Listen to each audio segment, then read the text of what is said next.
अस्सलाम वालेकुम। मेरा नाम है हारून अहमद और आज हम डिस्कस करेंगे कॉन्जुगेशन के बारे में। इससे पहले हम कॉन्जुगेशन के कॉन्सिक्वेंस की बात कर चुके हैं, कॉन्जुगेशन के एक नतीजे की बात कर चुके हैं जो कि डीलोकलाइजेशन ऑफ इलेक्ट्रॉन था, कि इलेक्ट्रॉन के एक जगह से दूसरी जगह मूव करने की सलाहियत बढ़ जाती है all over the pi conjugated system.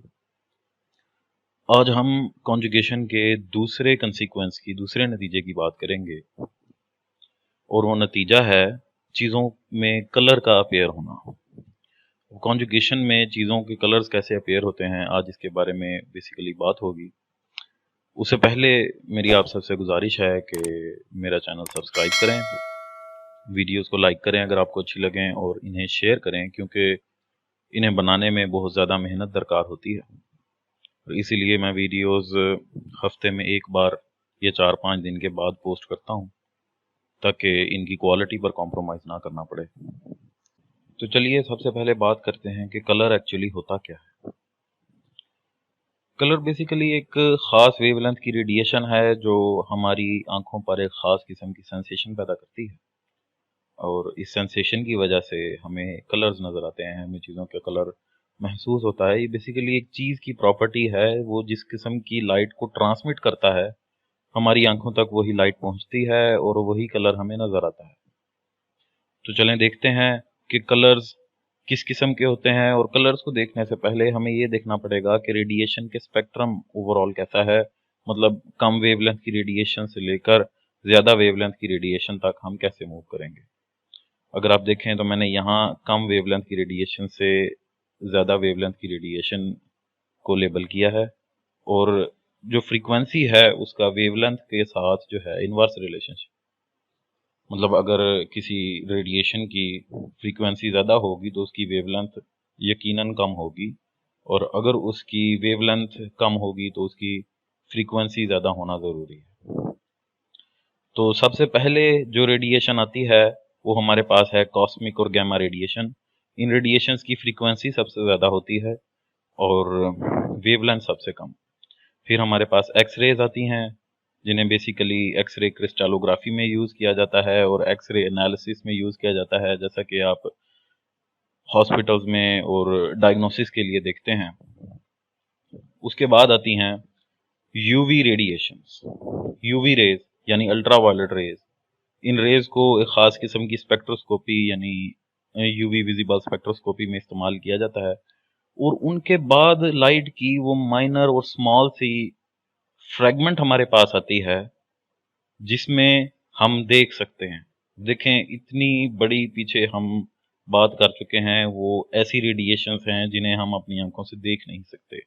They are always around us but we can't see them. उसके बाद हम अगली रेडिएशन की बात करेंगे जो कि इंफ्रारेड है। इंफ्रारेड रेडिएशन एक खास किस्म की स्पेक्ट्रोस्कोपी में, इंफ्रारेड स्पेक्ट्रोस्कोपी में इस्तेमाल होती है। ये फंक्शनल ग्रुप्स के बारे में और एटम की और मॉलिक्यूल की प्रॉपर्टीज के बारे में बहुत ज़्यादा इंफॉर्मेशन, बहुत अहम इंफॉर्मेशन दे देती है।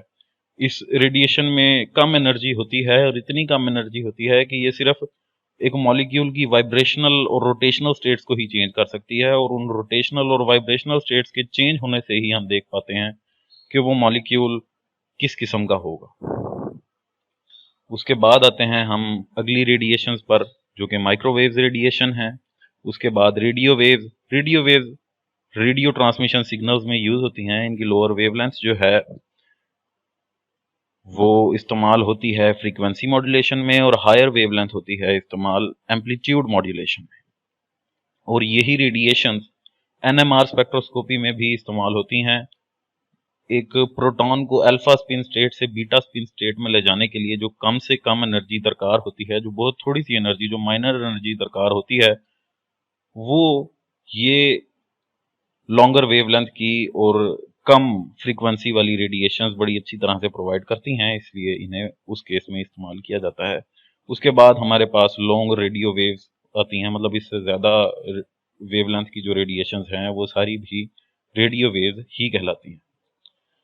अब यहाँ जिसके बारे में हम बात करेंगे वो सिर्फ यूवी रेडिएशंस हैं, और लाइट की वो छोटी सी फ्रैक्शन है जिसको मैंने वहाँ दिखाया था और इसे यहाँ जूम करके दिखा रहा हूँ। और इसके बारे में कुछ और बातें हम जानेंगे, जैसे कि ये लाइट आती कहाँ से, उसके बाद ये प्रोड्यूस किस तरह होती है, और सबसे अहम बात कि इसमें कॉन्जुगेटेड सिस्टम्स किस तरह इन्वॉल्व होते हैं, क्योंकि हम कॉन्जुगेशन के बारे में ही बेसिकली बात कर रहे हैं। लेकिन उससे पहले हमें कुछ बेसिक क्वांटम मैकेनिक्स की इक्वेशंस समझनी होंगी, जिसकी सबसे पहली और मशहूर तरीन इक्वेशन है E इक्वल्स एच न्यू। इसमें E एनर्जी है, H प्लैंक्स कांस्टेंट है, और न्यू जो है ये फ्रीक्वेंसी है उस रेडिएशन की। तो ये इक्वेशन हमें सिंपली ये बताती है कि किस तरह एक रेडिएशन की एनर्जी उस रेडिएशन की फ्रीक्वेंसी से डायरेक्टली लिंक्ड है। जैसे जैसे एक फोटोन की फ्रीक्वेंसी बढ़ेगी, उसी तरह उसकी एनर्जी भी बढ़ती जाएगी। और हम ये जानते हैं फ्रॉम बेसिक फिजिक्स कि न्यू यानी फ्रीक्वेंसी जो है वो स्पीड ओवर वेवलेंथ के बराबर होती है। अपने एक V equals F lambda, F को अक्सर केमिस्ट्री में जब हम बात करते हैं ये ओल्ड नोटेशन है, फ्रीक्वेंसी को अक्सर यहाँ न्यू से रिप्रेजेंट किया जाता है, और फिजिक्स की टेक्स्ट बुक्स में अक्सर आप देखें तो वहां पर फ्रीक्वेंसी को एफ से ही रिप्रेजेंट किया जाता है। लेकिन लैम्डा इन दोनों में कॉमन है, लैम्डा फिजिक्स में भी यूज होता है, यहाँ भी यूज होता है। यहाँ जो स्पीड की बात की गई है वो बेसिकली स्पीड ऑफ लाइट है। क्योंकि हम लाइट रेडिएशन की ही बात कर रहे हैं, तो स्पीड यहाँ पर हमने v की जगह जो है स्पीड ऑफ लाइट सब्स्टिट्यूट कर रखी है। और उसके बाद हम एक अहम रिलेशनशिप देखेंगे एनर्जी और वेवलेंथ के दरमियान, that E equals h c over lambda. और इससे हमें दिख रहा है क्योंकि H और C दोनों कांस्टेंट हैं, तो एनर्जी और वेवलेंथ के दरमियान का रिलेशनशिप जो है वो इनवर्स होगा। अब चलें अपने अगले टॉपिक की तरफ जाते हैं, और वो टॉपिक है इथीन का स्ट्रक्चर। अगर हमने कॉन्जुगेशन को समझना है तो उससे पहले हमें एक इंडिविजुअल मॉलिक्यूल के पाई बॉन्ड को समझना पड़ेगा, क्योंकि पाई इलेक्ट्रॉन्स ही कॉन्जुगेशन में इन्वॉल्व होते हैं। तो देखते हैं इथीन का स्ट्रक्चर। जैसा कि हम पहले देख चुके हैं कि इथीन को अगर हम 90 डिग्री पर रोटेट करके देखें तो हमें यहाँ पर जो है हम दिखा सकते हैं कि इस प्लेनर मॉलिक्यूल के सिग्मा फ्रेमवर्क के 90 डिग्री पर दो p ऑर्बिटल्स मौजूद हैं। ये दो p ऑर्बिटल्स एक दूसरे के साथ ओवरलैप करते हैं, और इनका ओवरलैप कंस्ट्रक्टिव भी हो सकता है और डिस्ट्रक्टिव भी हो सकता है। अगर ये कंस्ट्रक्टिवली ओवरलैप करेंगे तो ये बॉन्डिंग मॉलिक्यूलर ऑर्बिटल्स बनाएंगे, और अगर ये डिस्ट्रक्टिवली ओवरलैप करेंगे they will produce the anti bonding molecular orbital. और एक बात जो हम इन दोनों के बारे में जानते हैं कि इन दोनों में एक एक इलेक्ट्रॉन मौजूद होगा, और इस एक इलेक्ट्रॉन के साथ अगर ये एक दूसरे के साथ इंटरफेयर करेंगे और ये दोनों एक दूसरे के सामने इन फेज होंगे, मतलब एक जैसी फेज वाली लोब्स एक दूसरे के सामने होंगी, तो इनके दरमियान जो इंटरेक्शन होगा वो कंस्ट्रक्टिव इंटरफेरेंस होगा, और यहाँ पर एक बॉन्डिंग मॉलिक्यूलर ऑर्बिटल जनरेट हो जाएगा जिसमें दो इलेक्ट्रॉन्स मौजूद होंगे। उसी तरह अगर ये डिस्ट्रक्टिवली इंटरफेयर करते हैं, आप देखें दोनों लोब्स जो हैं, ऑपोजिट लोब्स एक दूसरे के सामने आई हुई हैं। ऑपोजिट लोब्स बेसिकली फेज के हिसाब से होती हैं। ये वो फेजेस हैं जो एक दूसरे के साथ 180 डिग्री के एंगल पर सेपरेटेड हैं, और हम ये जानते हैं जब दो वेव्स के दरमियान का phase relation, phase difference 180 degree हो जाए तो वो एक दूसरे के साथ जो इंटरफेरेंस करते हैं वो डिस्ट्रक्टिव इंटरफेरेंस होता है। अब बेसिकली आप सोच रहे होंगे यहाँ हम इलेक्ट्रॉन्स की बात कर रहे हैं, तो इलेक्ट्रॉन्स तो पार्टिकल्स हैं, तो हम वेव कैसे कह सकते हैं? ये basically wave particle duality of matter के बारे में बात हो रही है, जिसके बारे में लुइस डी ब्रॉगली ने सबसे पहले अपना कंसेप्ट दिया था। और इस ऑर्बिटल की जो मॉलिक्यूलर ऑर्बिटल है उसकी एनर्जी ज्यादा होगी क्योंकि ये डिस्ट्रक्टिवली इंटरफेयर कर रहे हैं, और इनके दरमियान जो है एक नोड बन जाएगी। अब देखें बॉन्डिंग मॉलिक्यूलर ऑर्बिटल के दरमियान जो है वो नोड नहीं है, इलेक्ट्रॉन्स जो हैं वो दो एटम्स के दरमियान है, तो ये बॉन्डिंग को रिप्रेजेंट करता है। और एंटी बॉन्डिंग मॉलिक्यूलर ऑर्बिटल के इलेक्ट्रॉन्स बस इन दो एटम्स के दरमियान नहीं है, बाकी वो हर जगह मौजूद हैं इर्द गिर्द, इसीलिए ये बॉन्ड के टूट जाने को रिप्रेजेंट करता है। अगर किसी वजह से इसके सारे इलेक्ट्रॉन्स, इस एटम के सारे electrons anti bonding molecular orbital में चले जाएं तो हम कंसीडर करेंगे कि ये बॉन्ड टूट चुका है। लेकिन अभी हम इस बारे में बात नहीं कर रहे, अभी हम देख रहे हैं कि अगर लाइट रेडिएशन इस इलेक्ट्रॉन पर आएगी और वो सिर्फ एक इलेक्ट्रॉन को एक्साइट कराती है तो क्या होगा। देखते हैं, अगर एक लाइट रेडिएशन इसके साथ, जो कि बहुत लो वेवलेंथ की रेडिएशन है, वो इंटरेक्ट करने की कोशिश करती है तो क्या होगा? बहुत ज़्यादा चांसेस हैं कि यहाँ कुछ नहीं होगा। और असल में इस रेडिएशन की जो वेवलेंथ है उसे इसकी एनर्जी इस बॉन्डिंग और एंटी बॉन्डिंग मॉलिक्यूलर ऑर्बिटल की एनर्जी से कोरेस्पॉन्ड करना ज़रूरी है। अगर वो उस कोरेस्पॉन्डिंग रेंज में नहीं होगी तो कम चांसेस हैं कि इस इलेक्ट्रॉन की एक्साइटेशन हो। और अगर बहुत ज़्यादा हाई वेवलेंथ की रेडिएशन भी हम दे देंगे तो भी ये इसके साथ इंटरेक्ट नहीं करेगा। एक अप्रोप्रिएट वेवलेंथ की रेडिएशन जब आएगी, वो इस इलेक्ट्रॉन को इतनी एनर्जी देगी कि ये लोअर बॉन्डिंग मॉलिक्यूलर ऑर्बिटल से एक्साइट होकर अपर एंटी बॉन्डिंग मॉलिक्यूलर ऑर्बिटल में चला जाए। अब देखें, यहाँ पर हायर एनर्जी पर ये इलेक्ट्रॉन अनस्टेबल है, किसी तरह से अपनी एनर्जी लूज करने की कोशिश करेगा। इसके पास दो ऑप्शंस हैं, ये अपनी एनर्जी को स्टेप बाय स्टेप लूज करके छोटे छोटे चंक्स में फोटॉन्स को भी रिलीज कर सकता है, और इसके पास दूसरा ऑप्शन ये है कि ये डायरेक्ट अपने बॉन्डिंग मॉलिक्यूलर ऑर्बिटल में वापस आ जाए, ग्राउंड स्टेट में वापस आ जाए, और ये उतनी ही अमाउंट की एनर्जी रिलीज करे जिस एनर्जी को एब्जॉर्ब करके ये ऊपर गया था। उसके बाद हम ये देख सकते हैं कि ये इलेक्ट्रॉनिक स्टेट्स बहुत सारी फर्दर स्टेट्स, जिन्हें हम रोटेशनल और वाइब्रेशनल स्टेट्स कहते हैं, उनमें डिवाइडेड होता है। इसलिए हमें एक यूवी विजिबल स्पेक्ट्रम में डिस्टिंक्ट लाइंस नजर नहीं आती। उस स्पेक्ट्रम में हमें कंटिन्यूअस लाइंस नजर आती हैं। एक कंटिन्यूअस स्पेक्ट्रम होता है, उसके बारे में हम बाद में डिटेल से बात करेंगे, लेकिन अभी के लिए ये जान लेना जरूरी है कि वो वेवलेंथ इंपॉर्टेंट नहीं है जो इस एटम ने या मॉलिक्यूल ने रिलीज की थी या रिफ्लेक्ट की थी, बल्कि वो वेवलेंथ इंपॉर्टेंट है जो ये ट्रांसमिट कर देता है। ये इस फोटोन के जरिए जो वाइब्रेट करके जा रहा था, मैंने एक ट्रांसमिटेड रेडिएशन के बारे में बताया है, और ये रेडिएशन जो है अगर ये विजिबल स्पेक्ट्रम में लाई करे तो हमें इसका कलर नजर आएगा। बट अनफॉर्चुनेटली इथीन के केस में ऐसा नहीं होता। इथीन के केस में जो एनर्जी ट्रांसमिट होती है और जो एनर्जी एब्जॉर्ब होती है, वो दोनों non visible part of radiation में लाई करती हैं। अब हम आगे चलते हैं और इस इथीन के मॉलिक्यूलर ऑर्बिटल डायग्राम की मदद से ही समझने की कोशिश करेंगे कि कॉन्जुगेशन बेसिकली क्या है। अगर हम देखें तो सिंपलेस्ट मॉलिक्यूल जिसमें कॉन्जुगेशन मौजूद है वो 1,3-ब्यूटाडाइन है, और हम ये कह सकते हैं कि एक इथीन का मॉलिक्यूल अगर दूसरे इथीन के मॉलिक्यूल के साथ sp2s ओवरलैप की जगह sp2sp2 ओवरलैप करे तो हमारे पास जो चीज आएगी वो 1,3-ब्यूटाडाइन होगी। अब इस 1,3-ब्यूटाडाइन को, इसका जो मॉलिक्यूलर ऑर्बिटल डायग्राम है, उसे इथीन की टर्म्स में बनाया जा सकता है। हम कह सकते हैं कि दोनों इथीन मॉलिक्यूल्स की जो मॉलिक्यूलर ऑर्बिटल डायग्राम है वो यहाँ है, और हम इसके मॉलिक्यूलर ऑर्बिटल्स को अब एटॉमिक ऑर्बिटल्स की तरह ट्रीट कर सकते हैं। आप देखें, दोनों साइड के मॉलिक्यूलर ऑर्बिटल्स मिलाकर टोटल हमारे पास 4 मॉलिक्यूलर ऑर्बिटल्स आ गए हैं इथीन के, जिन्हें हम अब एटॉमिक ऑर्बिटल्स की तरह ट्रीट करेंगे। और सबसे लो एनर्जी का एटॉमिक ऑर्बिटल वो होगा जहां पे 4 के 4 पी ऑर्बिटल एक ही फेज में होंगे, सारे इन फेज होंगे, सबकी एक जैसी फेज वाली लोब्स एक दूसरे के सामने होंगी। तो इनसे जो मॉलिक्यूलर ऑर्बिटल बनेगा उसमें कोई भी नोड नहीं होगी, या आप कह सकते हैं कि सिर्फ एक नोड होगी जो कि पैरेलल होगी इन दो इलेक्ट्रॉन डेंसिटी के दरमियान होगी। कह सकते हैं आप, मतलब उस जगह पर जहां पर सिग्मा फ्रेमवर्क इस मॉलिक्यूल का लाई करता था, वहां पर अगर आप कह दें कि इसकी एक नोड मौजूद है इसकी पाई इलेक्ट्रॉन डेंसिटी की, तो वो काबिल कबूल बात होगी। लेकिन अगर हम उसको इग्नोर करें तो हम कहेंगे कि इसमें कोई भी नोड मौजूद नहीं।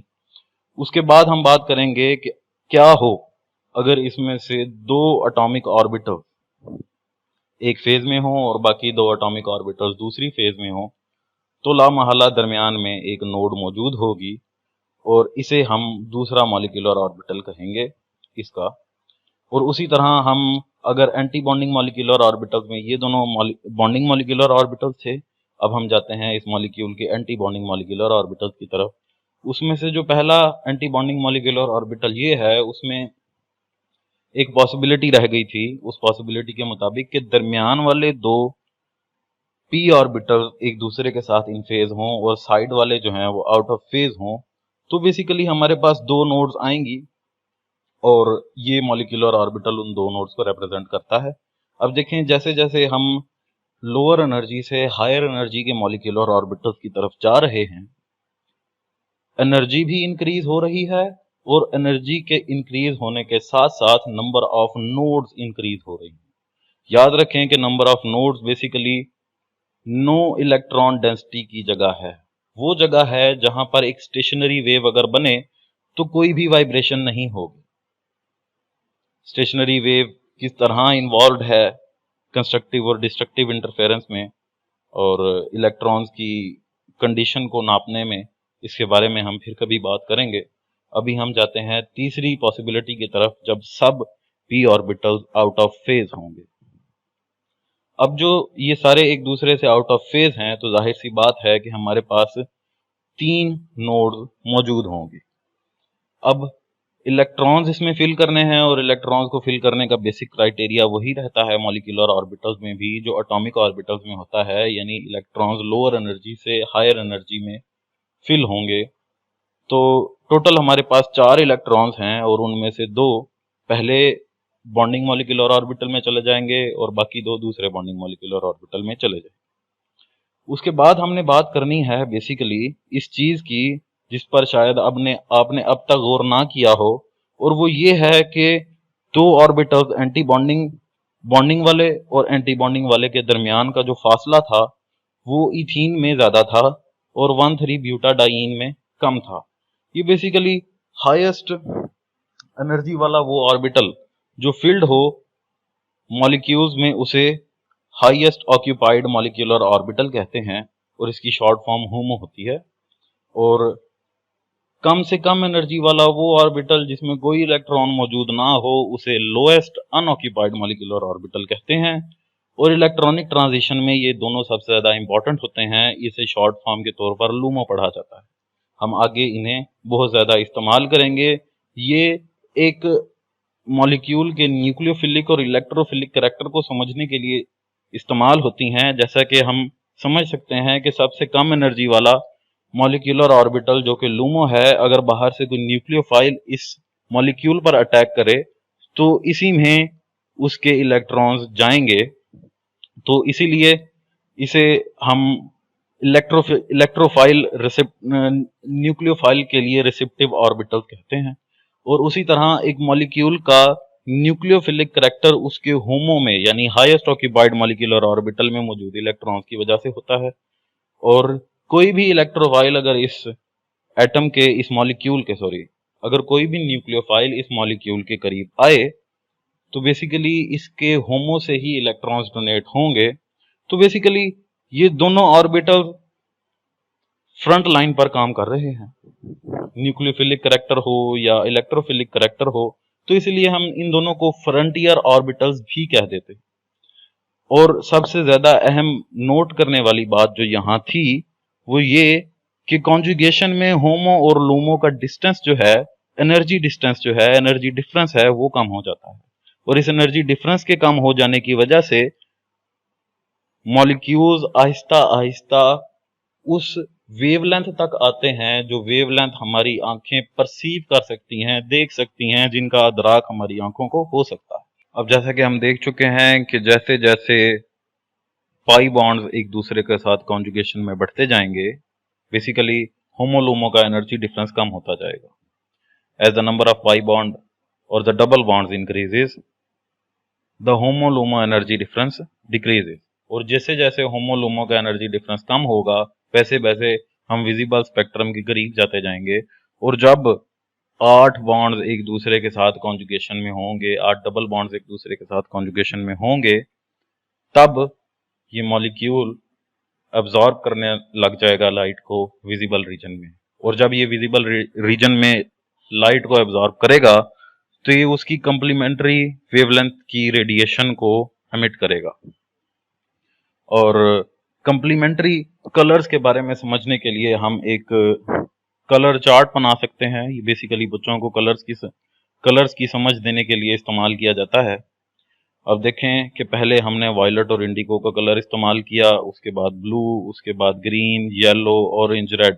ये विबजॉयर है बेसिकली, VIBGYOR, जो बेसिकली शुरू से आप पढ़ते आ रहे हैं स्पेक्ट्रम के कलर्स। और हम ये कह सकते हैं कि ग्रीन कलर का कंप्लीमेंट्री कलर उसके बिल्कुल ऑपोजिट मौजूद होगा, जो कि रेड होगा। यानी अगर कोई मॉलिक्यूल ग्रीन रेडिएशन को एब्जॉर्ब करता है तो वो रेड कलर देगा, और ब्लू का कंप्लीमेंट्री कलर उसके बिल्कुल ऑपोजिट है, जिसे हम ऑरेंज कलर कहते हैं। यानी अगर कोई मॉलिक्यूल ब्लू रेडिएशन को एब्जॉर्ब करता है तो वो कलर जिसे वो ट्रांसमिट करेगा वो कलर ऑरेंज होगा। और इसी तरह अगर कोई मॉलिक्यूल रेड रेडिएशन को एब्जॉर्ब करता है तो जो रेडिएशन वो ट्रांसमिट करेगा वो ग्रीन होगी और वो ग्रीन अपीयर होगा। और इसी तरह अगर कोई मॉलिक्यूल ऑरेंज रेडिएशन को एब्जॉर्ब करता है तो वो ब्लू कलर को एमिट करेगा, या कह लें कि ट्रांसमिट करेगा।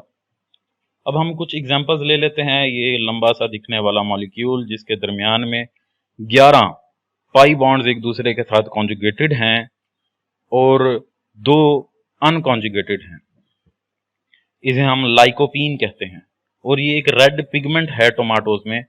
जो लोग बॉटनी या बायोलॉजी से ताल्लुक रखते हैं उन्हें टमाटर के साइंटिफिक नेम के बारे में पता होगा, जिसे हम लाइकोपर्सिकम एस्कुलेंटम कहते हैं।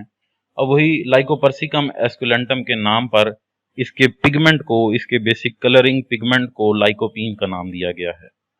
और जाहिर सी बात है, अगर ये रेड अपीयर हो रहा है इसका मतलब ये है कि ये रेड रेडिएशन ट्रांसमिट करता था और इसका कंप्लीमेंट्री कलर जो कि ग्रीन है उस रेडिएशन को ये एब्जॉर्ब करता है। उसी तरह अगर हम बीटा कैरोटीन की बात करें तो बीटा कैरोटीन भी रेड और ऑरेंज के दरमियान लाइट्स शो करता है। इसका कलर जो है ऑरेंज और रेड के दरमियान की एक शेड है। तो जाहिर सी बात है कि इनके कंप्लीमेंट्री कलर्स जब ब्लू और ग्रीन है तो ये ब्लू ग्रीन कलर्स को एब्जॉर्ब करेंगे।